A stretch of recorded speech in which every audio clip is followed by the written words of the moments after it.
My name is Israel Vasquetelle, and welcome to The Turntable, a roundtable discussion featuring music and entertainment business students, artists, and anyone with a vested interest in the music business. And today we have a special guest, Omar Hafez from the Tampa area hip-hop and soul group Nonsense. And you describe your group as a combination of A Tribe Called Quest meets Bruno Mars. Yes. So first of all, thank you guys for having me on the show today. And our group, it's pretty much Tribe Called Quest meets Bruno Mars, me being more like Q-Tip, and my partner in crime, Cat, being more like Five Dog. And then we have Alejandro, who gets all the girls screaming and crying as Bruno Mars. So that's kind of our niche when it comes to music. I like that. So today's theme is survival and balance in the music industry. So I love to get different perspectives from our panelists and also our guest artists.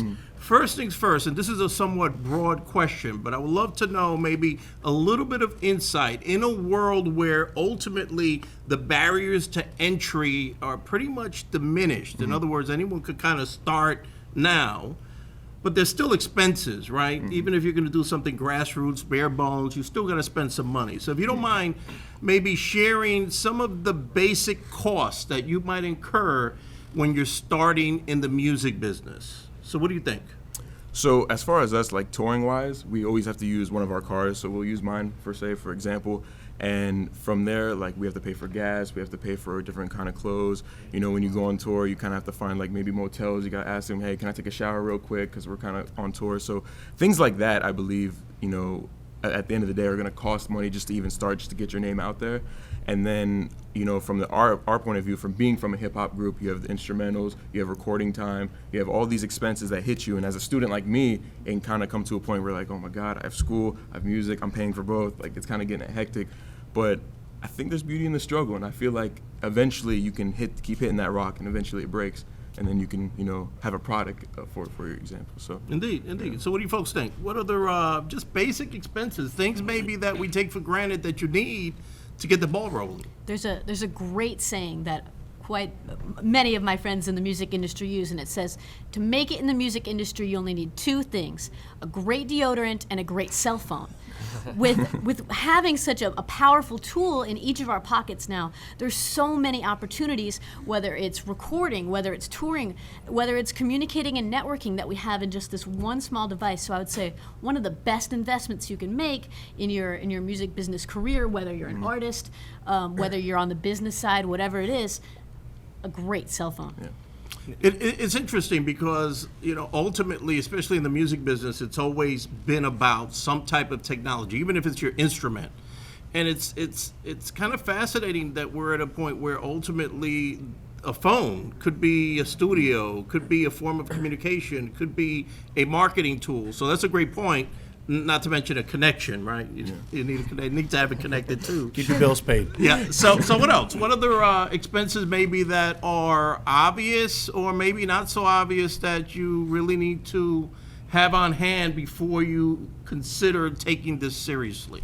I mean, technology's kind of outdated, some of the stuff, but for me it was always gear.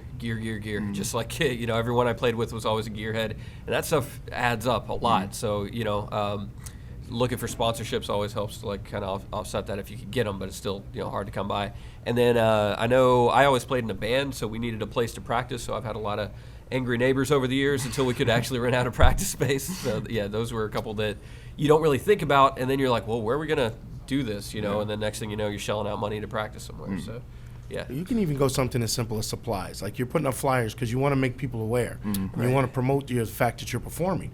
Office supplies, printing, or, you know, even if you're using your own color printer or black and white, you still got to pay for the ink, the paper. I mean, these are all small costs that add up over time. Yeah.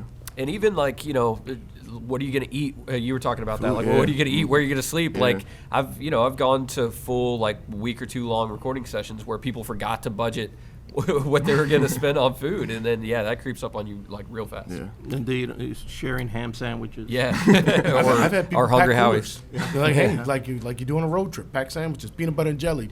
Do what you got to do. For sure. There's no shame in that. At all. Think about the fact that gas changes, gas prices change. True. You know, when it fluctuates. Speaking of gas and food, right? I mean, you kind of need both, especially if you're going to be moving around. Let's talk a little bit about sacrifices. So, would you mind maybe even from your own experience or maybe someone that you work with, sharing a little bit about some of the sacrifices that you have to make to be successful in this business, whether it be from the business perspective or the artistic perspective? Well, I can tell you firsthand, growing up, my dad having been in the industry, first sacrifice is always going to be family. You have to sacrifice that personal time, and it sucks because, I don't know what it's like to have your normal whole family sitting at a Thanksgiving Day table, because the reason being, he's always on the road, and he's always doing what he's doing. So a lot of time, our family's time is spent backstage. Hey, how you doing? What's going on? What's been going on in life with you? Oh, I've been doing this. Unless we go out with him, and even then, you got to get that downtime. So he's like, yo, I'm tired. I'm relaxing. Just get with me. We'll do dinner. We'll do lunch. So I actually have learned one of the things is, and it's also helped in business, is you actually can build relationships just over eating dinner, or something with coffee, things, little things like that. So I know that for a fact. That's a great point. I remember, and I wish I could remember the name of the author now, but I remember reading a book, and it was called Never Eat Alone. And that's what it was about. You got to eat, so make it a point to eat with somebody, whether it's to save a relationship or to maybe nurture a new one. So what else? Sacrifices. To add to Mike's point, leisure is a huge sacrifice, and it's not just relationships with your family, because of course that's huge, and that's something you give up your time, and so much of that time is taken away from your family. But also, if you're on the road all the time, if you are an artist or you're working closely in the music industry where you're on the road, you don't get to have a house, a family, a dog, normal friendships, or a normal relationship. Those things can't happen. You're not in the same place all the time. You're paying a mortgage on a house that you never get to see. You might be paying for a car that you never get to drive because you're in a van with 7 other dudes who haven't showered in a week. Well, that's where the deodorant comes in. The deodorant and baby wipes, very helpful. Yes. That's for sure. The majority of my touring years were spent while I was either about my current wife. She was my girlfriend at the time, and then we got engaged, and that's when I was the bulk of my time on the road. We had a place, we'd just gotten puppies, and it was so I had to carve out time, to while I'm out on the road, we're playing shows and we're meeting really interesting people, and I got to remember I've got someone at home that I need to give, I had to set aside time and be like, I'm going to go make a phone call now and spend an hour on the phone tonight and just make sure that I'm touching base and or however much time you can find. You can't always find an hour, but actually take the time to make time for those people, like you're saying, when you get back home, make sure that you got time for a meal with them and everything. And then if you are home for a significant amount of time, don't just sit around watching TV, pack a lot of life into those little moments when you're back. Yeah.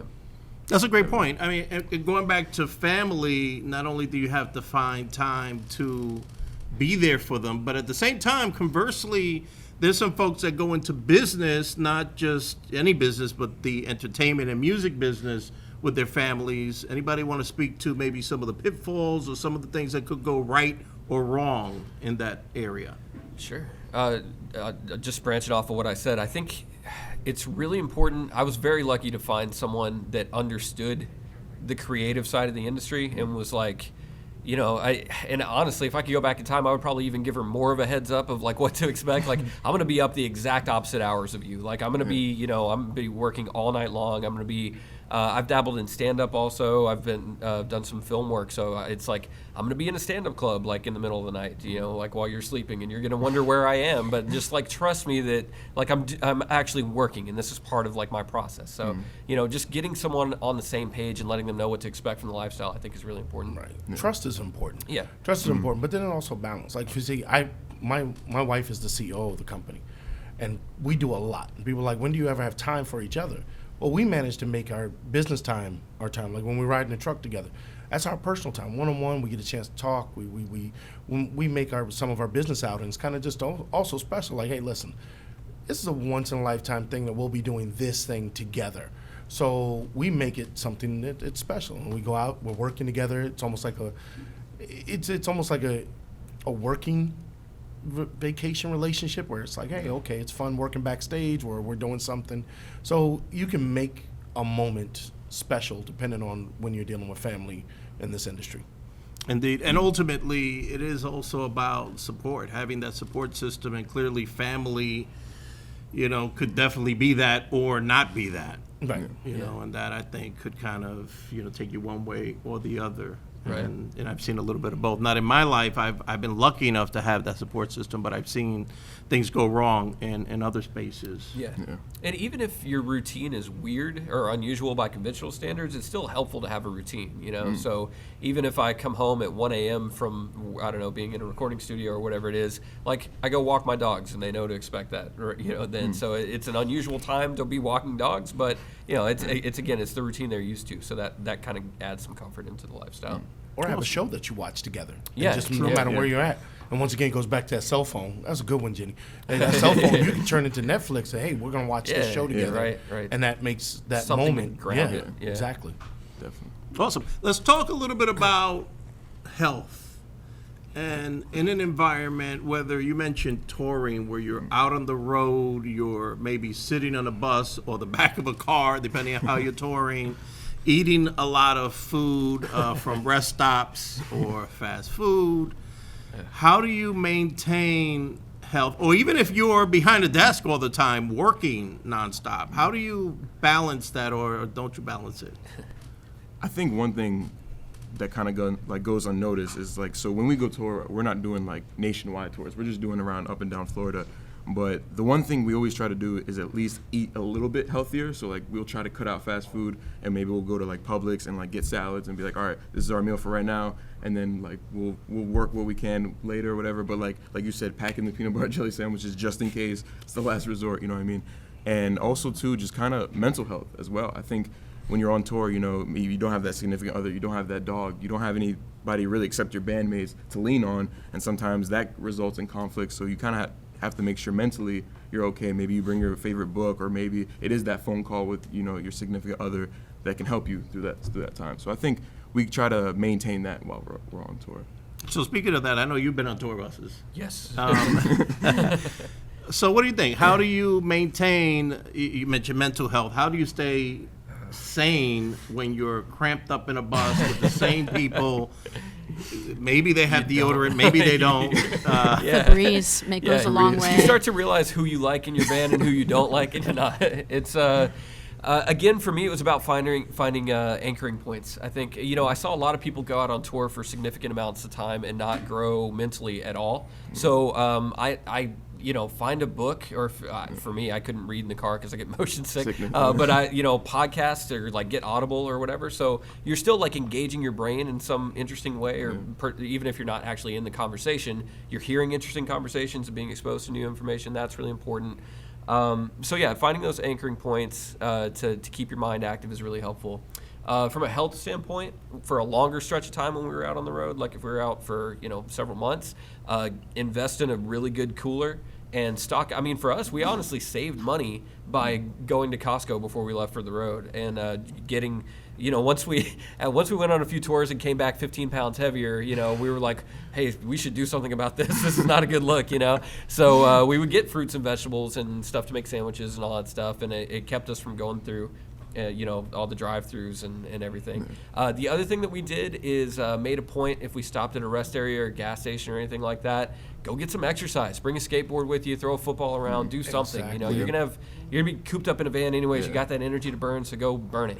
You can do push-ups, you can do sit-ups, you can do squats. There's a lot of things we can do just right there on the spot. Don't need a lot of space. Exactly. And just get it done, and it just keeps your body healthy. Now, I don't look the part right now, but then I'm also not playing that part right now.